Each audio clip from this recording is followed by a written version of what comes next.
LLB विधि द्वितीय वर्ष में आज हम वृत्तिक आचार, बार बेंच संबंध, अधिवक्ता लेखांकन एवं न्यायालय अवमान विधि के बारे में अध्ययन करना चाहेंगे। आज का विषय है भारत में वृत्तिक स्वतंत्रता, प्रोफेशनल फ्रीडम इन इंडिया। इस विषय पर आज हम अध्ययन करेंगे। मैं डॉक्टर SR रैगर राजकीय विधि महाविद्यालय अलवर में सहायक आचार्य के रूप में इस महाविद्यालय में पढ़ाता हूँ। मेरे को ये विषय पढ़ाने के लिए दिया हुआ है। इसमें हम आज भारत में वृत्तिक स्वतंत्रता, प्रोफेशनल फ्रीडम इन इंडिया जो भी विषय है इसके बारे में अध्ययन करना चाहेंगे। वृत्तिक आचार, प्रोफेशनल एथिक्स की संकल्पना, कंसेप्ट को तब तक हम सही तरीके से नहीं समझ सकते जब तक भारत में वृत्तिक स्वतंत्रता, प्रोफेशनल फ्रीडम व विधि व्यवसाय लीगल प्रैक्टिशनर के महत्व को नहीं समझा जाता है। अतः सबसे पहले हम इस विषय पर विस्तार से पढ़ना समझना चाहते हैं कि हमारे देश में वृत्तिक स्वतंत्रता के अधिकार के बारे में बताया गया है, उल्लेख किया गया है, जो आज हम अध्ययन कर रहे हैं। भारत में वृत्तिक स्वतंत्रता, प्रोफेशनल फ्रीडम इन इंडिया के विषय पर जो बात हम आज कर रहे हैं उसमें वृत्तिक स्वतंत्रता का अधिकार, राइट ऑफ प्रोफेशनल फ्रीडम के बारे में अध्ययन करना चाहेंगे। इस विषय पर अध्ययन करने के लिए सबसे पहले हम ये देखते हैं कि मानव जीवन कर्म करने के लिए कर्तव्य ड्यूटी ओरिएंटेड है। कर्म, वर्क, ड्यूटी कौन सा है, इसका निर्णय स्वयं मनुष्य पर छोड़ दिया गया है। इसी बात को ध्यान में रखते हुए संविधान निर्माताओं ने भारतीय संविधान, इंडियन कॉन्स्टिट्यूशन के भाग 3 के अनुच्छेद 19(1)(6) आर्टिकल 19(1)(g) में सभी नागरिकों को ये मूलभूत स्वतंत्रता दी है कि कोई भी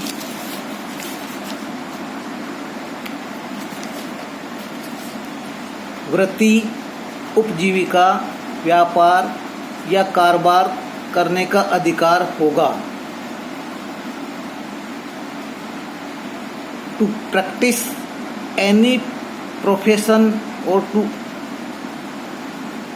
carry on any occupation, trade or business. इसका तात्पर्य यह है कि भारत में रहने वाला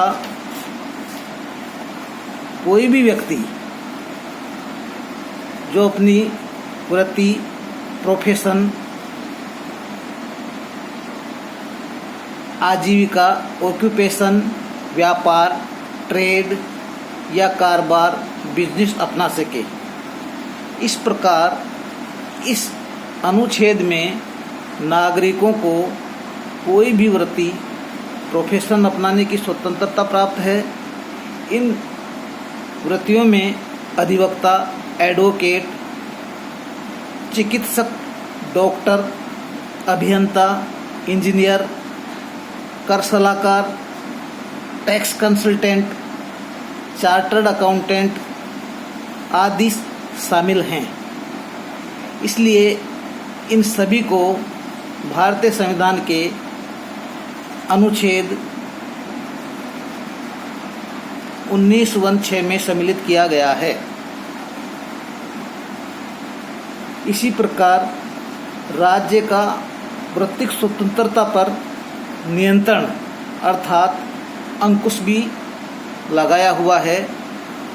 जो संविधान के अनुच्छेद 19(6) में राज्य को वृत्तिक स्वतंत्रता पर निम्न प्रयोजनों के लिए युक्तियुक्त निर्बंधन रीजनेबल रेस्ट्रिक्शन लगाने की शक्ति प्राप्त है। अर्थात कोई वृत्ति आजीविका, व्यापार या कारोबार करने के लिए आवश्यक वृत्तिक या तकनीकी अहर्ताएँ, द प्रोफेशनल और टेक्निकल क्वालिफिकेशंस लगाकर, दूसरी बात है साधारण जनता के हित में, in the interests of the general public, इनके बारे में भारतीय संविधान के द्वारा कुछ निर्बंधन लगाए गए हैं। इसी के साथ इस अनुच्छेद के लिए राज्य शब्द का वही अर्थ है जो अनुच्छेद 12 में परिभाषित है। अर्थात राज्य के अंतर्गत भारत की सरकार और संसद तथा राज्यों में से प्रत्येक राज्य की सरकार और विधानमंडल तथा भारत के राज्य क्षेत्र के भीतर या भारत सरकार के नियंत्रण के अधीन सभी स्थानीय और अन्य प्राधिकारी आते हैं। कहने का मतलब यह है कि अनुच्छेद 12 में जो परिभाषा राज्य की दी गई है, उसी परिभाषा को professional ethics, bar bench relation, accountancy of advocates and contempt of court laws विषय में भी वही रखा गया है। इसी प्रकार राज्य वृत्तिक स्वतंत्रता पर नियंत्रण केवल विधि बनाकर ही लगा सकता है। विधि शब्द का अर्थ भी वही है जो अनुच्छेद 13(3) में वर्णित है, जो इस प्रकार है। विधि के अंतर्गत भारत के राज्य क्षेत्र में विधि का बल रखने वाला कोई अध्यादेश, आदेश, उपविधि, नियम, विनियम, अधिसूचना, रूढ़ि या प्रथा है। दूसरी बात है प्रवर्त विधि के अंतर्गत भारत के राज्य क्षेत्र में किसी विधानमंडल या अन्य सक्षम प्राधिकारी द्वारा इस संविधान के प्रारंभ से पहले पारित या बनाई गई विधि है जो पहले ही निरसित नहीं कर दी गई है, चाहे ऐसी कोई विधि या उसका कोई भाग उस समय पूर्णतया या विशेष क्षेत्रों में प्रवर्तन में नहीं है।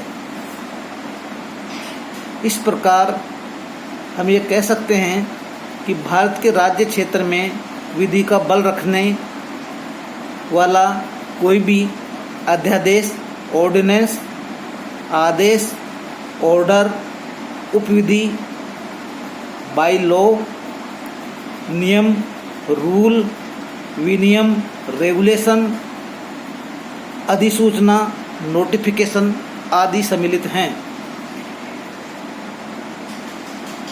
ये विधि का बल रखने वाले नियम, कानून, कायदे हैं जिनका हमने अध्ययन विधि प्रथम वर्ष में कई विषयों में पढ़ाने पर किया जा चुका है। इसके साथ ही ये जो विधि का बल रखने वाला कोई भी रूल, रेगुलेशन, ऑर्डिनेंस इत्यादि हैं, उनका विधि के अलग अलग वर्षों में अध्ययन करते हैं। इससे स्पष्ट होता है कि मनुष्य का कर्म कौन सा है। इसके लिए तो मनुष्य स्वतंत्र है, परंतु कर्म कैसे करें इसके लिए मनुष्य स्वतंत्र नहीं है। उसे राज्य द्वारा समय समय पर बनाई गई विधियों के मापदंडों का पालन कर विशेष कर्म अर्थात वृत्ति को करना होगा। इस प्रकार विशेष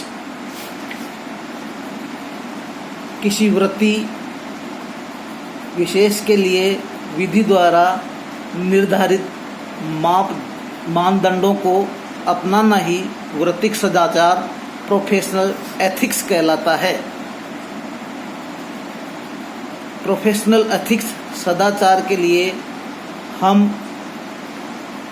आगे सदाचार के बारे में अध्ययन करेंगे, जिसमें वृत्तिक सदाचार के क्या नियम होते हैं इसके बारे में नेक्स्ट में अध्ययन करेंगे।